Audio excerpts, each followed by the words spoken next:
नामांकन करने पहुंच रही, कौन कौन साथ आ रहा है और किस तरह की रणनीति के तहत चुनाव का प्रचार समाजवादी पार्टी की साइड? देखिए कौन साथ आ रहा है। अखिलेश तो आ ही रहे, बहुत सारे नेता हैं, प्रदेश भर से बहुत सारे नेता आए और जो प्रस्तावक हैं वो जाएंगे। 5 आदमी जाएंगे, डिम्पल, अखिलेश जी और 3 प्रस्तावक ये अंदर जाएंगे।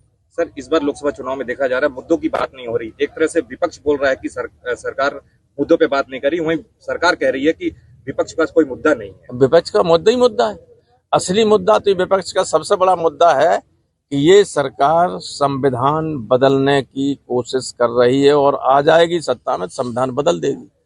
आपने कर्नाटक के उस 5 बार के बीजेपी के एमपी का बयान सुना होगा जिसके बाद टिकट कट गया, लेकिन उसके बाद नाथुराम मिर्धा की बेटी कीर्ति मिर्धा जो राजस्थान से बीजेपी के उम्मीदवार है उसका भी वीडियो देखा होगा कि संविधान बदलने की कह रहे हैं। अभी 3 दिन पहले अलीगढ़ से बीजेपी के उम्मीदवार सतीश गौतम है, उनकी जनसभा में बीजेपी की एक महिला नेत्री मधु मिश्रा ये कह रही हैं कि संविधान इसलिए बदलना जरूरी है और बदलेंगे क्योंकि जो लोग हमारी जूतियां साफ करते थे वे हमारे बराबर बैठने लगे।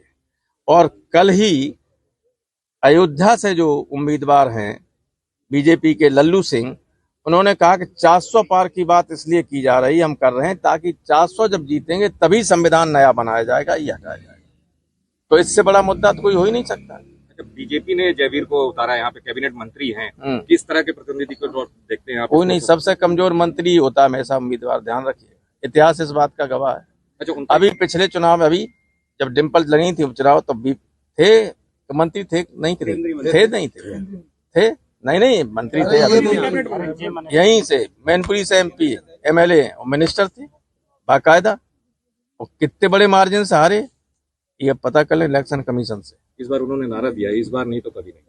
तो कभी नहीं सही, ही इज राइट, कभी नहीं, कोई प्रश्न ही नहीं है। कल केशव प्रसाद मौर्य जी ने बोला है कि अगर हम इस बार 400 पार आते हैं तो संविधान बदल देंगे। और समाजवादी की साइकिल जो है पंचर कर दिया।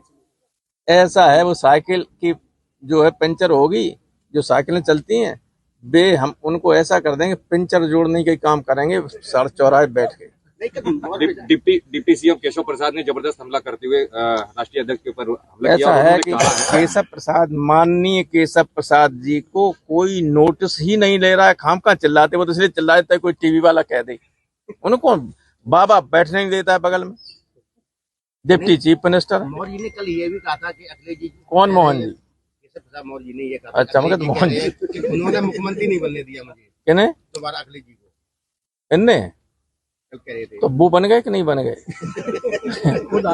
ऐसा है, उनकी इन्हीं बातों की वजह से हमने तय कर लिया था इसको चुनाव नहीं जीतने देंगे, चुनाव हरा दिया। 2-3 को मैंने टारगेट किया था कि चुनाव जीतने नहीं देंगे, जो ज्यादा बकवास करते थे उनको जीतने ही नहीं दिया। और जब भी ये चुनाव लड़ेंगे, अभी तो एमएलसी हैं, अगर डिप्टी चीफ मिनिस्टर से इस्तीफा देके अपने किसी एमएलए से इस्तीफा दिलवा के चुनाव लड़ें तो हम बता देंगे क्या है समाजवादी पार्टी।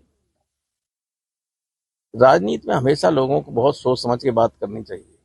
जिस तरह की बात ये करते हैं, इस तरह की बात तो कोई झाड़ू लगाने वाला सड़क पे आदमी वो बात नहीं करता। ये तो डिप्टी चीफ मिनिस्टर, हिंदुस्तान के सबसे बड़े राज्य के डिप्टी चीफ मिनिस्टर है, लेकिन इतने निचले स्तर की, घटिया स्तर की बात आपने कभी किसी विधायक को, किसी एमएलसी को, किसी एमपी को नहीं करके सुना होगा जितनी ये मौर्य करता है।